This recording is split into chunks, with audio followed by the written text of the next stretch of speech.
Aussie superstar Keith Urban appeared on stage in America for the first time since his divorce from Nicole Kidman was made public. There was no mention of the turmoil in his private life.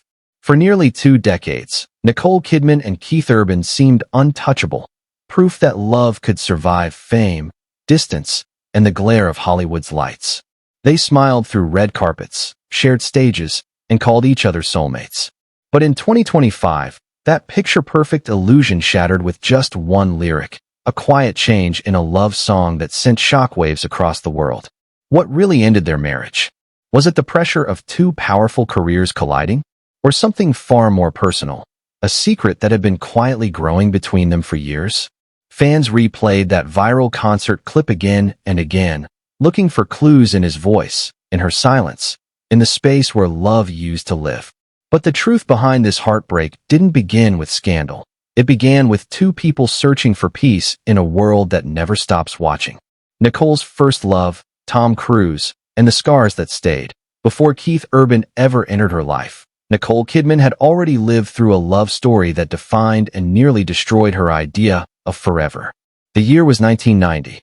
She was just 23, a rising Australian actress with red hair, raw talent, and a heart that believed in fairy tales. On the set of Days of Thunder, she met Tom Cruise, one of the biggest stars in the world. He was confident, magnetic, and already a household name. To the world, their chemistry was instant. To Nicole, it felt like destiny. But behind the glamour, there were warning signs, people who saw what she couldn't. Her agents, friends, even some family members advised her not to marry him. They said it would ruin her career, that she was too young, that stepping into Tom's world meant giving up her own. Nicole didn't listen. She wasn't chasing fame. She was chasing love, pure, blinding love. So, she dove in head first, unaware that the next decade would test her spirit in ways she could never imagine. Their wedding was lavish, and the press hailed them as Hollywood's golden couple. Together, they adopted 2 children, Isabella and Connor, and for a while, Nicole's life seemed perfect. She once said she felt safe with Tom, that being with him gave her a sense of belonging in a world where everything was fleeting. But that sense of safety came at a cost. Over time, her individuality began to fade. She was no longer Nicole Kidman, the fearless actress. She was Nicole, Tom's wife. Every red carpet, every interview, every photo was defined by their marriage.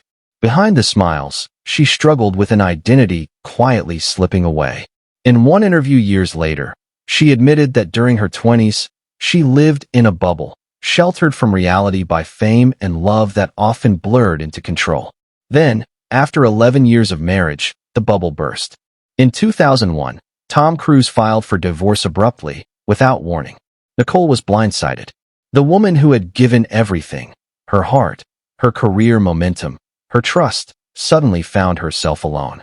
The world saw headlines and speculation, but few understood the emotional wreckage left behind. The divorce didn't just end a marriage, it fractured a family. Her children, still young, grew distant in the years that followed. Nicole rarely spoke about it publicly, but those close to her said it haunted her deeply, that she carried guilt for years, wondering if love always came with loss.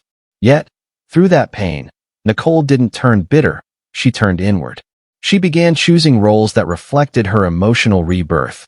Dark, raw, fearless performances. Films like The Hours and Moulin Rouge weren't just art, they were therapy. They were the voice of a woman learning how to live again. Still, beneath the success, something remained fragile, a quiet longing for stability, for someone who wouldn't see her as a trophy, but as a person worth protecting. After years of surviving the glare of one of Hollywood's most public breakups, Nicole wasn't looking for another star. She was looking for stillness, for a love that felt like home.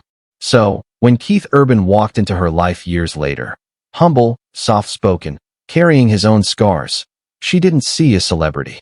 She saw safety. She saw a man who, like her, had been broken but was still trying to heal.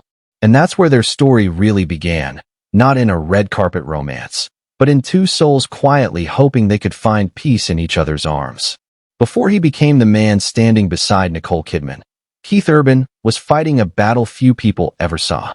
Born in Whangarei, New Zealand, and raised in Australia, Keith's story wasn't about glamour, it was about grit. His childhood was filled with music, yes, but also with chaos. His father, by Keith's own admission, struggled with alcoholism, and that shadow followed him everywhere. In interviews, Keith would later say, "I grew up in an alcoholic house, and it took me a long time to believe I was wired the same." He wasn't just afraid of losing control. He was afraid of becoming what he'd watched as a child. But as his career began to rise, so did the pressure, expectations, and temptations that come with success. Fame doesn't heal wounds. It hides them behind bright lights and applause. By his 20s, Keith was already a rising star in the country music scene. Behind the smooth voice and confident smile was a man relying on alcohol and substances to quiet his restlessness. "I thought it made me creative," he once joked darkly. But really, it made me lost.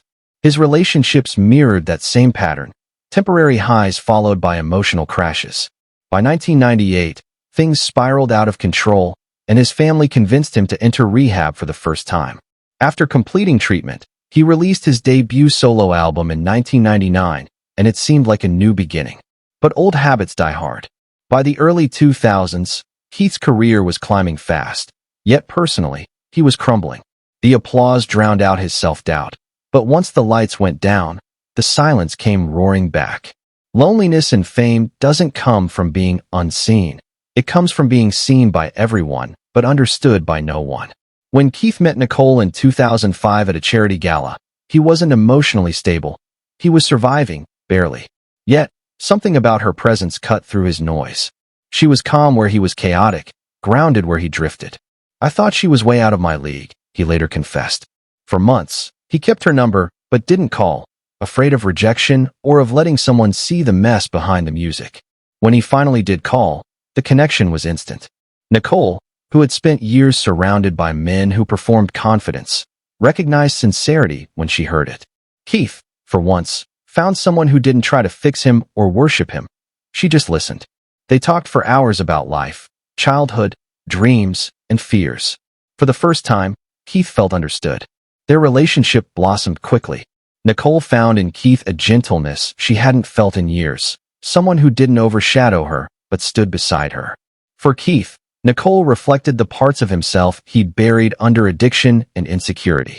For the first time, he wanted to be better, not for fame, but for her. Nicole later called their meeting divine timing.